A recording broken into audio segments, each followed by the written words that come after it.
राखी पूर्णिमा special recipe रे आज आम तैयारी करबा वेजिटेबल राइस संगे मसला वाला बूंदी रायता। एक्चुअली ये जो टोटाल डिशटा ना आपण अध घंटे भितर तैयारी करि परिबे। जदि आपन को जल्दी किछि करिवार अछि, बाहर को जिबार अछि से दिन अथवा घर के गेस्ट आछंती, ए रेसिपीटा को निश्चय ट्राई करिवे। बहुत बढ़िया बने की तैयारी हबो आ खाइबा पई भी स्वादिष्ट सहित हेल्दी भी, कारण बहुत परिबा एथरे आमे व्यवहार करिबा। मसला टिके पके कि बूंदी रायताटा जो तैयारी करिबा सेटा ए जो वेजिटेबल राइस संगे कॉम्बिनेशन बहुत बढ़िया लगी थाए। बर्तमान मो चैनल रे चली राखी पूर्णिमार सीरीज, ता संगे मिठा संगे बहुत किसी स्नैक्स और टोटाल मील रो रेसिपी मु शेयर करिया जाउची। आपण यदि सब्सक्राइब न करछन ताले मो चैनल को निश्चय सब्सक्राइब कर लेंतु। ए प्रकार स्वादिष्ट रेसिपी और झटपट रेसिपी बनाया पई कि मोर चैनल रे बहुत किसी वीडियो मु अपलोड करूची। समय नष्ट न करी चलंतु ए रेसिपी को आमे आरंभ करिबा। प्रथमे आमे तैयारी करिबा वेजिटेबल राइस। वेजिटेबल राइस रे ए परिबा गुडा को आमे पकेबा।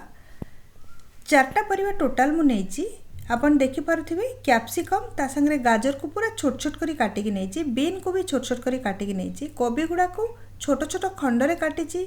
बहुत बड़ भी रखिनी, अथवा अधिका छोट जदी करिबा सेटा भात संगे मिसि जिवो, भलरे तैयारी होबो नै।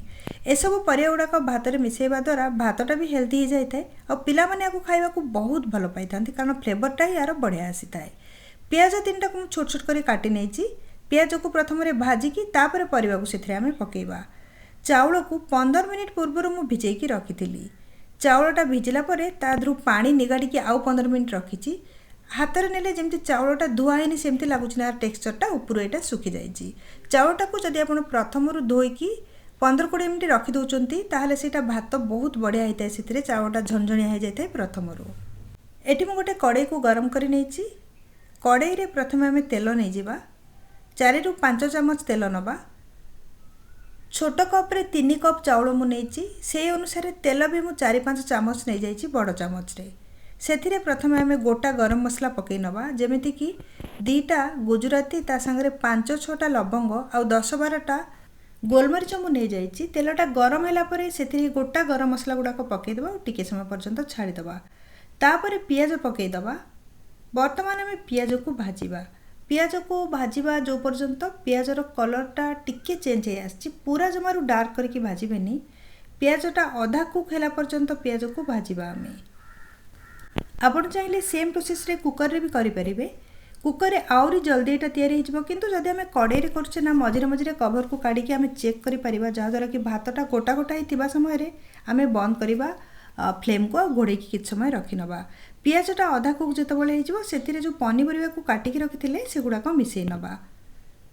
पियाज को जमारू अधिका डार्क करके भाजिबेनी, कारण ए जो परिबा संगे आउ आधा सेटा कुक हिजिबो। एथिरे आमे टिके लुण पकेई कि तापर को भाजी नबा। प्रथम तो सब सामग्री को मोइठी गोळेई नेची।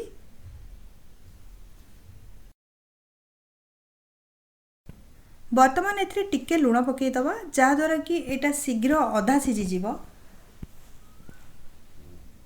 गोळे गोळे याकू भाजी नबा, जमारू भी कड़ाई को कवर करिबेनी, एमिति खोला आंच रे याकू आमे भाजीबा आ भलो कि याकू भाजी नबा। हाई फ्लेम रे कम से कम 2-3 मिनिट पर्यंत। आपण देखि पारुथिबे 2-3 मिनिट हे चलानी हाई फ्लेम रे। वर्तमान कलर चेंज हे सालानी परिबा गुडाकर आ एटा आधा कुक हे सारिची। एमिति कुक करबा द्वारा ना आर जो कंचा फ्लेवरटा थाए सेटा प्रथमरु पळै जाय थाए, जहा द्वारा कि भात रे सेटा बहुत बढ़िया फ्लेवर आन दे थाए। जदि डायरेक्ट आमे पकेई दबा कंचा परिबा को एते टेस्टी लागिबोनी हमरो वेजिटेबल राइसटा। चाउल को मु एथिरे मिसेई नेची। सब सामग्री को गोटे थरो पुणी आमे भलो कि गोळेई नबा। सुखिला हैला पर्यंत आको आमे टिके भाजी नबा। चाउल रे जो भी ओदा अंश अछि, जेमति परिबा संगे आ तेल संगे भाजी कि सुखिला हेचो, से प्रोसेस रा को हाई करके फ्लेम को आमे टिके भाजी नबा। चाउल को एठी मु 1 मिनिट पर्यंत भाजी नेची। आपण देखि पारुथिबे चाउलटा भी सुखिला हे सालानी। वर्तमान एथिरे पानी आमे दबा।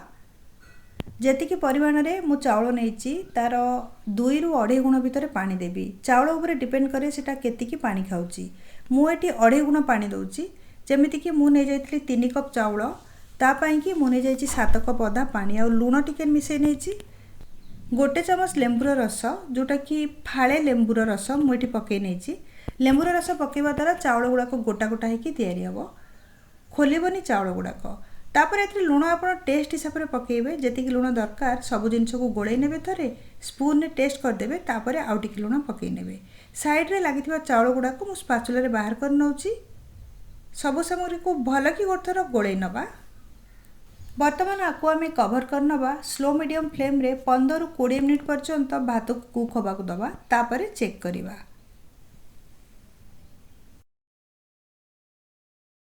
20 मिनिट पाखापाखि हो सारानी। घोड़णी को काढ़ी गोटे थर चेक कर नवा। अपन देखि पारुथिबे भातटा हो जाइए बड़ बड़ साइज दिशुची। पानी अच्छी ना नहीं तले टिके गोलेकी आम चेक करदे। गोटे गोटे चाउल ना थरे थरे जल्दी हो जाए आ गोटे गोटे चाउल बहुत टाइम लगी था। नॉर्मली पुराना खणी चाउल जोटा होता है सीटा टाइम नहीं था टिके गोटा गोटा ही तैयारी होता है। तले पानी बिल्कुल नहीं आ चाउलटा भी सीझी जाइए। बहुत बढ़िया भात गुड़ाक गोटा गोटा ही तैयारी होती। गोटे थर को गोले नवा आ फ्लेम को बंद करदे।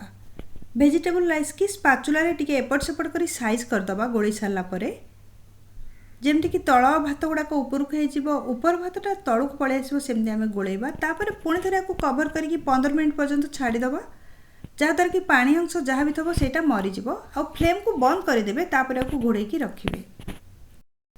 15 मिनिट हो सारा। एवं आम घोड़णी को काढ़ी चेक करवा। एबे पर्यंत भी एथरू बांफ बाहर आपन देखि पारथिबे। गोटे थर गोले की चेक कर नवा। भात बहुत बढ़िया गोटा गोटा हो जाइए। आपन देखि पारुथिबे बढ़िया भागरे तैयारी हो जाइए भातटा।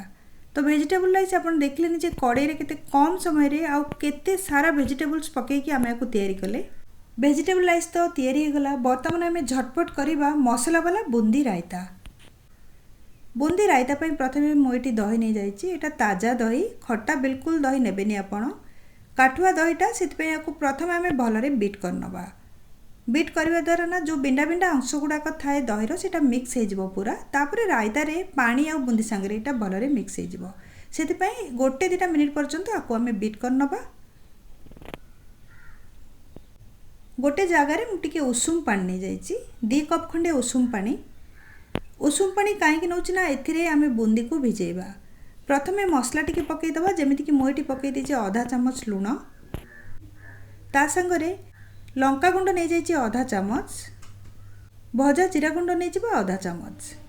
ये 3टा जिनस को पानी सांगे प्रथमे भलरे गोलैदबा। पानी रे एटा को मिक्स करने द्वारा उषुम पानी रे जेतेबेले एथिरे आमे बुंदी को भिजेबा बुंदी भिजिला भितर मसला पानीटा तो भितर को पलैब। से प्रथम मुझे टिके टिके मसला मिक्स कर नहीं। वर्तमान बुंदी को मुझे मिसई नहीं गोटे ताटिया बुंदी नहीं गोलैदबा पानी सांगे आपको 15 मिनिट पर्यंत छाड़ीदबा। दही तो ये निश्चय पकेबा किंतु दही रे डायरेक्ट न पके ये प्रोसेस रे पकेले बुंदीटा बहुत बढ़िया भिजी थाए और टेस्टी लगी थाए। 15 मिनिट हो सारा। आपन देखि पारथिबे बुंदीर कलरटा केते डार्क थिला ना एबे लाइट हो सारा। कहीं एटा पानी रे प्रॉपर्ली भिजी सारी आ पानी अंश भी कमी जाइए। फेंटी थिबा दही को एथिरे मिसई नवा। जेतिकी क्वांटिटी आपणकर दरकार दही आपन एथिरे पकई पारिबे। आ एटा गोटे डिश एमितिया जे जदि आपन चाहउचंती मसला आ लुण बदल रे एथिरे चीनी भी पकई पारिबे ताहले भी बहुत टेस्टी लगी थाए। दही सांगे जदि आपन कंडेंस मिल्क मिसई की भी आकु बुंदी पकाउचंती सेटा भी गोटे स्वीट डिश हे पारिबो। तड़का करिया पे मुझे तड़का पैन को गरम करने भी प्रथमे बुंदी रायता रे जदि आमे तड़का दौचे ताहले स्वादटा 2 गुणित हो जाए। तड़का न देकी भी जदि बुंदी रायता करचे ताहले भी तार स्वादटा बहुत बढ़िया लगी थाए। गोटे चामच मुझे रिफाइन तेल नहीं जाइए। तेल को प्रथमे गरम होगा को दबा। तेल जितेबाला गरम हो फ्लेम को बंद करदबा। नहले जितेबाला एथिरे आमे सबू सोरिष फोरिष पकेबा सेटा बाहर को छिटकी पारे। से प्रथम मुझे बंद करनेली। तेलटा बहुत बढ़िया गरम हो सारी। चुटकी हेंगु एथिरे प्रथमे पकईदबा। तापर भृषंग पत्र 8 ରୁ 10टा मु पकई नौची। सोरिष पकईबा आधा चामच आ नाली लंका को छिंडे की नहीं जाइए। गोटे नाली लंका को फाड़ फाड़ कर देछि ताकू भी एथिरे मिसई नवा। टिके आमे गोलई दबा चामच रे जहाँद्वारा कि एटा बहुत बढ़िया भागरे छुंक होइकी तैयारी हो। सब जिनस अबे तेलर पड़ी भाजी सारी। डायरेक्ट नहीं कि आमे बुंदी रायता उपर को ढाली दबा। हेंगु आउ ए जो फोड़नीर फ्लेवर जो ना एटा बहुत बढ़िया स्वादिष्ट लगे रायताटा। वेजिटेबल राइसटा गरम गरम अच्छी यही टाइम रे सर्व करनवा। जितेबाला भी आपन को खाइबार थब जस्ट तार आधा घंटे पूर्व आपको स्टार्ट करेंगे और गरम गरम खाइबे आर स्वादटा ही बहुत बढ़िया लगे। रायता को एबे आमे सर्व करनबा। एक्चुअली एथिरे मु जो पनीपरिया पकेइछि ताकू छाड़ी कि आपण आपणको मन पसंदर पनीपरिया एथिरे भी पकेइ परिबे। चाहिले आपण पनीर भी एथिरे मिसेइ परिबे। मो पाखरे पनीर नटला सेति पई मु पनीर को स्किप करनैछि। रेसिपी आपनको किपरि लागिला रेसिपी विषय रे आपण मन रे जहाँ भी क्वेश्चन अछि कमेंट सेक्शन में शेयर करंतु। एही प्रकार बहुत झटपट ओडिया रेसिपी पई मो चैनल को सब्सक्राइब करनियंतु। राइट साइड जो बेल आइकन अच्छी ताकू क्लिक करके ऑल नोटिफिकेशन बेल को ऑन करंतु, जहाँद्वारा कि मु जो भी वीडियो अपलोड करी ता आपण मानक पाखरे नोटिफिकेशन रूप में पहुँची जिवो।